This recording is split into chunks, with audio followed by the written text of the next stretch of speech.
Hello, everyone, and welcome to part 2 of the astonishing truth that people pleasers need to hear in order to heal. I'm very proud of you for joining this video today for one reason only, and that is because this means that you are on a certain level of your healing journey, which you are willing to hear the harsh and brutal truths that might help change your trajectory in life. I will tell you, as a recovering people pleaser myself, it was the truth, like the straight up, honest, bold-faced truth that made the most impact to me. So I went out on a limb and risked everything that you guys might get mad, hate this, hang up on me, unsubscribe, send hate mail, do whatever that some people want to do, because I want to help you. And I share these things with you guys because I know that they helped me. And because the first video was such a smashing hit, I decided to make a part 2, and actually I have a part 3 coming as well. So if you're new here, my name is Kristen Brown.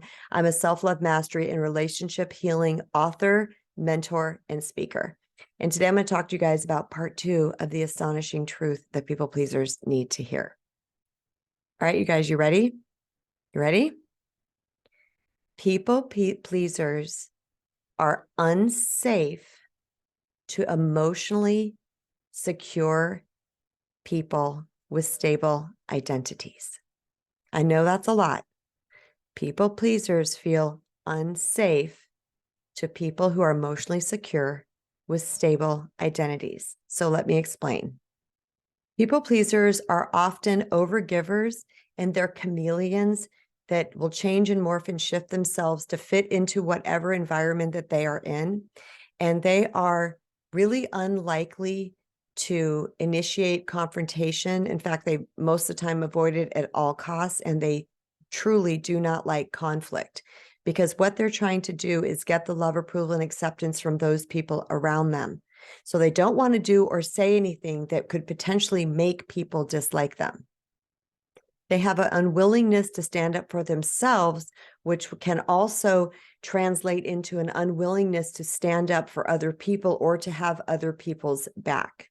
And what they might do is play both sides of the fence, where they want to be that neutral party and they don't really make a stand for anything, because once again, they're trying to preserve their own identity as someone who is liked and who is nice and who is amenable, rather than taking that courageous step to say, hey, I don't like this. That's not okay. That's uncool. Or don't talk about them like that, or don't say that wrong thing about them, whatever it might be.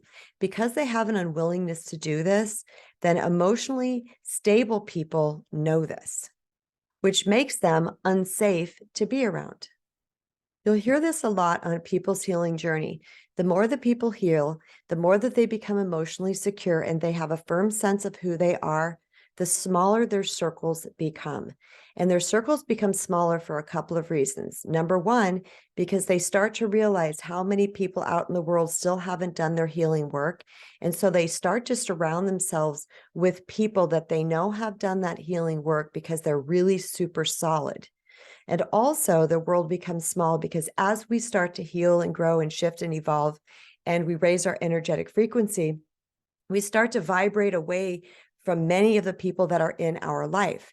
So with an emotionally secure person, when they meet somebody, and most of the times right now I'm talking about in the dating aspect, but this could also be within friendships too. When we meet somebody, a healthy person is going to recognize the signs, the symptoms, and the behaviors of the person who is not emotionally healthy yet. Doesn't mean they can't get there. It means not yet.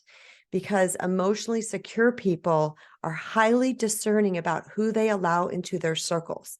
Now, contrarily, people like users, abusers, jerks, and narcissists, who I call the whack pack, those type of people are drawn to people pleasers because they know that people pleasers are less likely to call them out on their stuff. They're less likely to start conflict, and they're more willing to bend and morph and flex and chameleon into whatever they need to be to please the user, abuser, jerk, or narcissist. Now, this doesn't mean this is 100% across the board with every single person that you will ever meet. I don't believe in absolutes in life. I believe there's large chunks of things, there's patterns that we can see in behavior, but this doesn't mean it's 100% all the time. But I will tell you this that I know for sure. If you want to attract to you an emotionally stable person who has a firm sense of self, then it's important that you become an emotionally stable person who has a firm sense of self. So I super hope that this makes sense to all of you guys. Thank you so much for joining me. If you're new here, I invite you to subscribe and turn on notifications. And for all of you to give me a big fat thumbs up and please comment below. I love to hear your guys' thoughts and please post any questions that you might have and I will address them in my Dear KB playlist. Just be sure that they are clear and succinct so I know exactly what it is you are asking. And also, if you're interested, I constructed a brand new revolutionary self-love quiz.